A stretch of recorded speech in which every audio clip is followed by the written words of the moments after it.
In the Israeli coastal city of Bat Yam, the atmosphere was tense but defiant. Prime Minister Benjamin Netanyahu stood before cameras and microphones, addressing the nation and the wider world. His message was unambiguous: Israel will strike back at anyone who dares to attack it. His remarks followed a series of air raids that targeted the Houthi rebels in Yemen, a group that Israel now openly defines as a direct threat. Netanyahu framed the strikes not only as retaliation, but as a broader warning to all of Israel's adversaries. In his words, "A few days ago, we eliminated most members of the Houthi terror government. In response, the Houthis fired 2 days ago at Ramon Airport. That did not weaken our hands. Today, we struck them again from the air at their terror facilities, their terror bases filled with many terrorists, and at other sites as well. We will continue to strike. Anyone who strikes us, anyone who attacks us, we will reach them." The bluntness of Netanyahu's language reflected both urgency and calculation. Just days earlier, Israeli forces claimed to have eliminated key figures within what they describe as the Houthi terror government. The Houthis, backed by Iran, retaliated by launching projectiles toward Ramon Airport in Israel's south. While that attack caused little damage, its symbolism was clear. Israel was now firmly within the Houthis' strike range. The Israeli response came swiftly. Overnight, its warplanes struck deep into Yemen, hitting military compounds, and most notably the Houthis' media operation, a key propaganda hub that broadcasts messages of defiance across the Middle East. According to the rebels themselves, the strike caused deaths and injuries, though details remain sparse. For Israel, the attack served a dual purpose: disrupting enemy communication and sending a message that no asset, not even one dedicated to media, would be considered untouchable.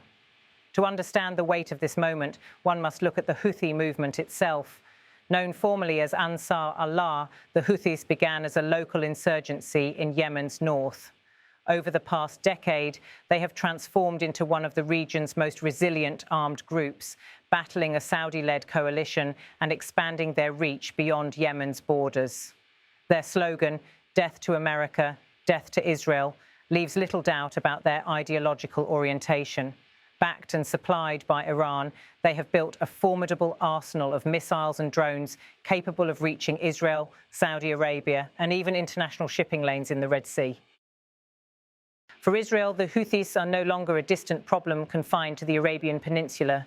They have become part of a broader Iranian network of proxy forces, alongside Hezbollah in Lebanon and various militias in Syria and Iraq.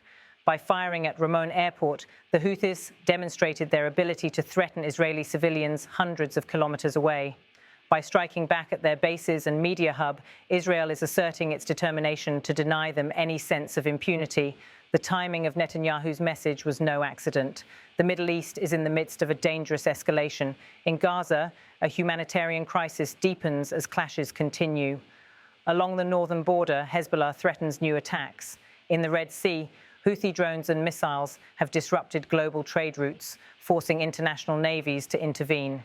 Against this backdrop, Israel's decision to take the fight to Yemen signals a dramatic extension of its military reach. Netanyahu's words, "Anyone who strikes us, anyone who attacks us, we will reach them," were meant to resonate far beyond Bat Yam. For domestic audiences, they project strength and resilience at a time of heightened insecurity. For regional adversaries, they serve as a reminder that Israel will not hesitate to retaliate, regardless of geography. And for international observers, they reaffirm Israel's long-standing doctrine: deterrence through decisive force.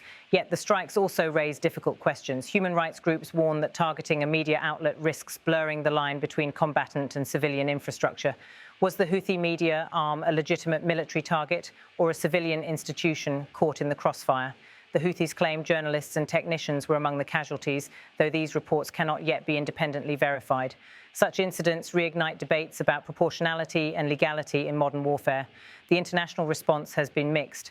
The United States reaffirmed Israel's right to self-defense, but urged caution to avoid broader escalation with Iran's proxies. The United Nations, meanwhile, called for restraint, warning that tit-for-tat strikes risk dragging the region into a larger conflict.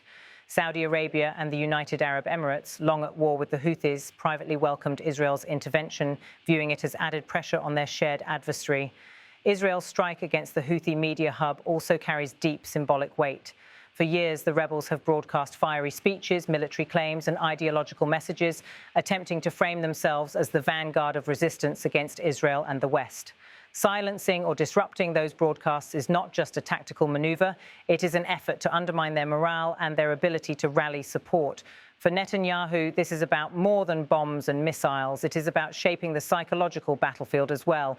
Historically, Israel has rarely hesitated to strike far from its borders when it perceives a direct threat.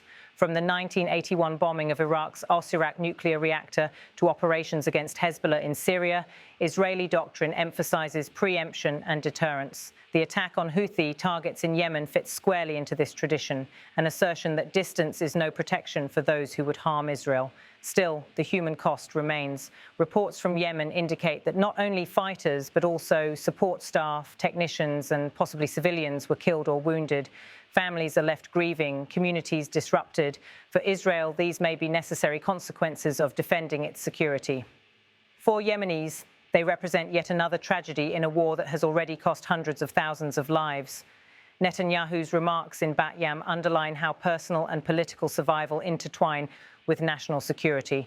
He has built much of his political career on the promise of keeping Israel safe through strength. At a moment when the country faces threats on multiple fronts, reaffirming this doctrine is both a matter of military policy and political necessity. His message was designed to reassure Israelis that their government will not hesitate and to remind adversaries that Israel has both the will and the means to retaliate. As the dust settles over Yemen, questions linger. Will the Houthis strike back again, perhaps with greater force? Will Iran escalate its support, using the Yemeni front to pressure Israel indirectly? And how will international powers, already stretched by conflicts in Ukraine, Gaza and beyond, respond to yet another flashpoint? What is clear is that Netanyahu has drawn a red line. Attacks on Israel will not be tolerated, and geography will not shield those responsible. The cycle of action and reaction seems set to continue, with each strike raising the stakes for regional stability. The airstrikes in Yemen are just the latest chapter in a conflict that shows no sign of resolution. For Israel, deterrence is survival. For the Houthis, resistance is identity. For the Middle East as a whole, this confrontation adds yet another layer of volatility to an already fragile landscape. In Bat Yam, Netanyahu's vow reverberated like a warning shot heard across the region. His words may have been directed at the Houthis, but the message was broader, to Hezbollah, to Hamas, to Iran, and to any force contemplating an attack. Israel will strike back swiftly and decisively, no matter the distance. And so, as the Prime Minister declared, anyone who strikes us, anyone who attacks us, we will reach them. The challenge now lies not in the promise itself, but in the uncertain consequences that may follow. Each strike invites another. Each retaliation risks escalation, and each escalation brings the Middle East closer to the brink of a wider war.